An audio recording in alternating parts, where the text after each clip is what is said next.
lot of times people talk about their horse being heavy, and the reason that your horse is heavy is because they're unbalanced. In today's video, we're going to be talking about a few different exercises to help your horse find their balance. We already did an exercise on, a video on signs that your horse is unbalanced, and we also did a video on pulling.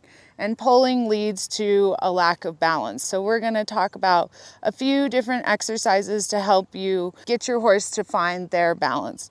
So one of the most important exercises to get your horse to find their balance, so what you just saw there is notice that she leaned forward and took a step forward. And so what she's doing is she's got her weight on her toes. And so when she's like that, she's not balanced and she's using her weight. So one of the exercises you can do, we call the preliminary work. And it's not very exciting to watch, but it's so important. And what it is it's getting them to shift their weight around across their feet. So notice that when I start to get her to shift her weight around, she's actually moving her feet, which isn't what I want. I just want her to be fluid across her joints. So I'm going to mimic whatever I want her to do in her body and my body. So I'm going to stretch up. And see, she didn't reciprocate. There we go. So I used just a little whip and I did too much because I got to step back. And see, now I'm going to open my hand, shift just a little forward. She should shift her weight forward like so. And then I ask her to shift her weight back and then shift her weight forward. And so what you're doing here is working the horses, I think it's called the vestibular nerve. I'm not always good at vet terms. But the vestibular nerve, which affects our horse's balance. So again, I want her to shift forward and back without her actually moving. I can also decide to see if I can get her to shift side to side. And some of this can be very tricky to pick up on video because it's extremely subtle. If I do too much, she's gonna take a step, which isn't what I want. I want her to just be very fluid and move across her body. So sometimes I can get her to be fluid, but it's not always in the direction that I want. Or she'll shift her weight back, but she won't shift her weight forward. Or she'll shift her weight onto the right shoulder, but then she won't shift it back onto the left shoulder.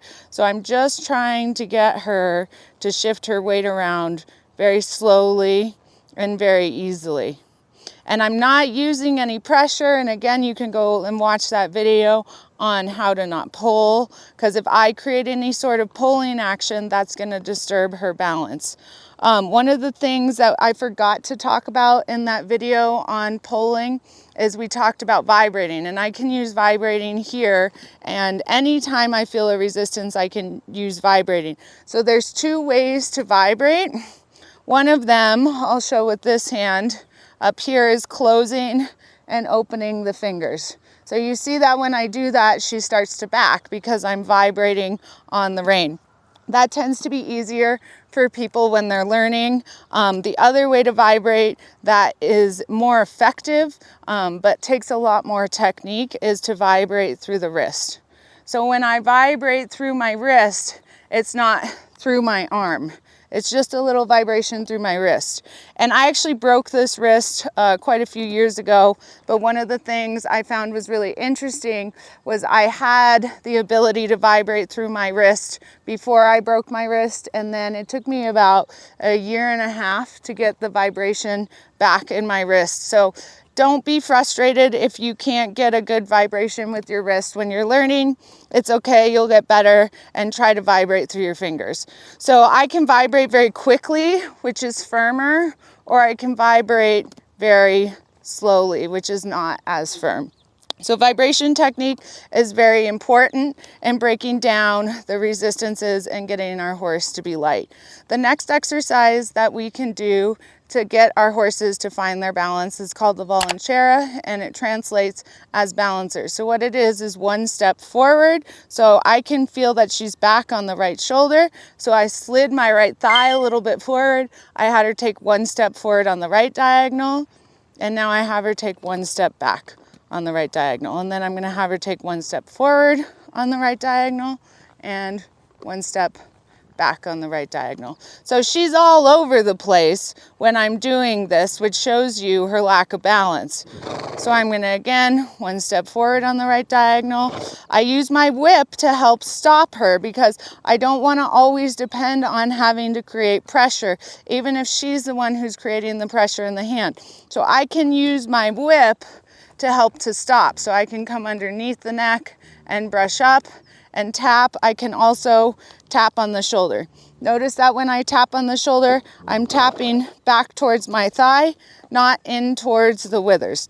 Now I'm going to try to see if I can isolate the left diagonal. So the left shoulder came forward, and then I take a step back and a step forward on the left diagonal and a step back.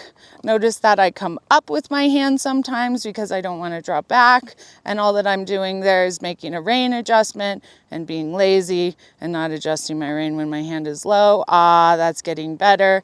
And so then I'm going to let her stand.